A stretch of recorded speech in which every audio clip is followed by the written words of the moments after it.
In Daresbury Laboratories' Scientific Computing Department, experiments and research are carried out quite differently than what you might be used to in your science lessons. The scientists use computers to create and run things called simulations with the help of high-performance computing. The results of these simulations play an important role in finding new treatments for diseases. But what is a simulation? What is high-performance computing? And most importantly, why do we use them? Well, to answer all these questions and explain how we solve problems inside computers, let's first look at our problem in the real world, starting with our body. Our body is made entirely of cells. Not all the cells which make up our body are the same, as they do different jobs. For example, you may have heard of red blood cells which make up your blood. They are very different to nerve cells, which you can probably tell by the way they look. However, all cells have something in common. If we zoomed into any cell, we would see even smaller structures called proteins. You may have heard of proteins because they're an important part of our diet. The proteins in our cells look quite different and are important in making sure the cell does its job. For example, they can transport things in and out of the cell and allow it to communicate with others. When diseases enter the body, they can interact with proteins and damage them, stopping the cell from doing its job properly. This is what causes you to feel ill. Scientists need to be able to see the proteins moving. Therefore, they can discover how they are affected by diseases and design medicine to stop this interaction and stop you from feeling ill. However, there are two problems. 1. Proteins are really small. And 2. They're always busy moving inside the cell, doing their job. We can use really powerful microscopes. They can give us snapshots of the protein. But even they don't give us enough information about the protein's movements because they're 2D. To understand why, let's imagine a fishbowl. If we can only see the top, we might only be able to catch glimpses of fins or tails. To understand what is happening in the whole fishbowl, we need to have a look at all of its 3D shape. To see the whole 3D shape of our protein, we need to build a simulation using our snapshots as a template. So, what is a simulation? A simulation is a box inside the computer, in which scientists can create, control and observe real-world situations, such as a science experiment, or proteins in our body. When building our simulation, we need to make sure that the environment of the box is similar to the inside of our body. This is done by creating water and other molecules that might be near it, and finally, the protein itself. You can even see here that our simulation is in the shape of a box. Now that the simulation is built, we need to run it.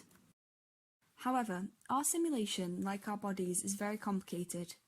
Too complicated for normal computers like the ones you have at home to run, as they don't have enough computing power.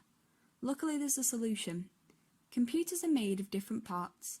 The screen displays images, and the keyboard is used for typing. Another part inside every computer is a processor. They are the brain of the computer and perform calculations. In our computers, we usually have only one processor. But what happens if we put more processors in our computer? For example, 2, 10, or even 120. If we had 2 processors, our computing power would double.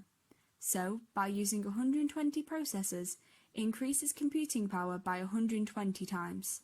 Our simulation is so detailed that this is a level of power we need to run it.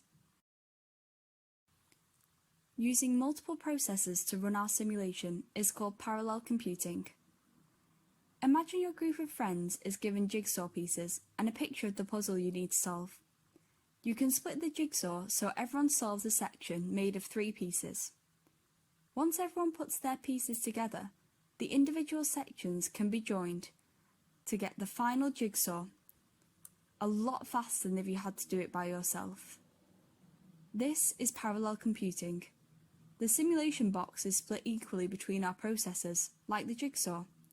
Each processor then runs their section of the simulation box at the same time and pieces their sections back together at the end to get a final simulation, much faster than if this was done with one processor.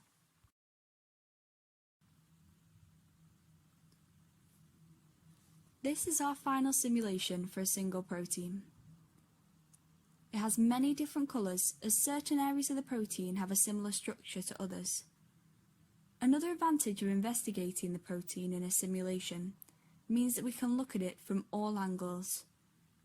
Its movements are very small, but they're really important. And in our simulation, it looks like the protein is wiggling. As we begin to zoom in, you can see these movements a lot better from up close.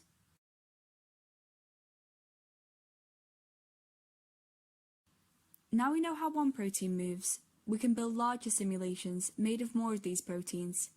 Here's an example of one with two. By building larger simulations, we can understand more about the protein and how it does its job. For example, if we introduced a potential medicine into our simulation, we might see the protein's movement change, which could affect how it interacts with the other protein and how it changes the cell's activity. This allows us to see how diseases and medicines work inside the body and how they affect proteins and therefore cells. Thanks for listening. If you want to find out any more information, please check us out on social media.